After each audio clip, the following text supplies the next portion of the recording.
अम्मी एक बार ये वीडियो देखो, फिर मैं आपको कुरान सुनाऊंगी। अच्छा ठीक है।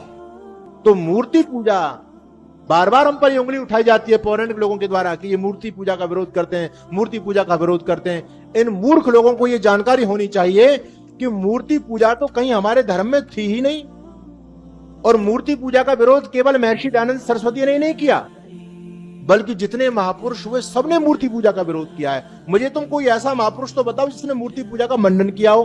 सबने मूर्ति पूजा का खंडन किया है। कबीर दास जी का नाम आप सभी जानते हैं, बहुत अच्छे समाज सुधारक व्यक्ति थे। कबीर दास जी ने क्या बोला मूर्ति पूजा के बारे में? पत्थर पूजे हरि मिले तो मैं पूजूं पहाड़। अच्छा, इससे बड़ा कोई मूर्ति पूजा पर प्रहार हो सकता है क्या? हो सकता है। लेकिन कोई ये नहीं कहता कि कबीरदास जी मूर्ति पूजा का खंडन करते थे। सबको दयानंद चुभता है।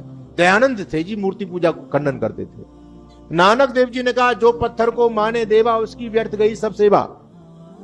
नानक देव जी ने, शंकराचार्य जी ने मूर्ति पूजा का खंडन किया, दादू जी ने मूर्ति पूजा का खंडन किया, कबीरदास जी ने मूर्ति पूजा का खंडन किया। हर व्यक्ति ने मूर्ति पूजा का विरोध किया। ये मूर्ति तो थी नहीं हमारे यहाँ, ईश्वर तो निराकार है। अम्मी, अल्लाह ताला कुरान में फरमाता है, और उनको इब्राहिम अलैहिस्सलाम का हाल पढ़कर सुना दो, जब उन्होंने अपने बाप और अपनी कौम के लोगों से कहा कि तुम किस चीज को पूछते हो। वो कहने लगे कि हम बुतों को पूछते हैं और इनकी पूजा पर कायम है। इब्राहिम अलैहिस्सलाम ने कहा कि जब तुम इनको पुकारते हो तो क्या वो तुम्हारी आवाज सुनते हैं या तुम्हें कुछ फायदे दे सकते या नुकसान पहुंचा सकते हैं? उन्होंने कहा नहीं, बल्कि हमने अपने बाप दादा को इसी तरह करते देखा है। अम्मी, क्या समझ आया? बड़ा लोग कैसे सिखाते हैं वैसे चल रहे। बेशक अम्मी, इंसान अपने बाप दादा के दीन पर चलता है, इसलिए अल्लाह ताला कुरान में फरमाता है अगर तुम्हारे बाप दादा सीधे रास्ते पर ना हो तब भी तुम उसी रास्ते पे चलोगे। वो तो कुछ समझ नहीं रखते थे, तो क्या तुम भी कुछ समझ नहीं रखते हो?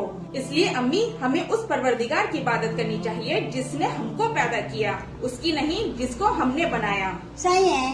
तो फ्रेंड्स, आपको क्या समझ आया कमेंट करके जरूर बताएं और इस वीडियो को ज्यादा से ज्यादा शेयर करें। अस्सलाम वालेकुम।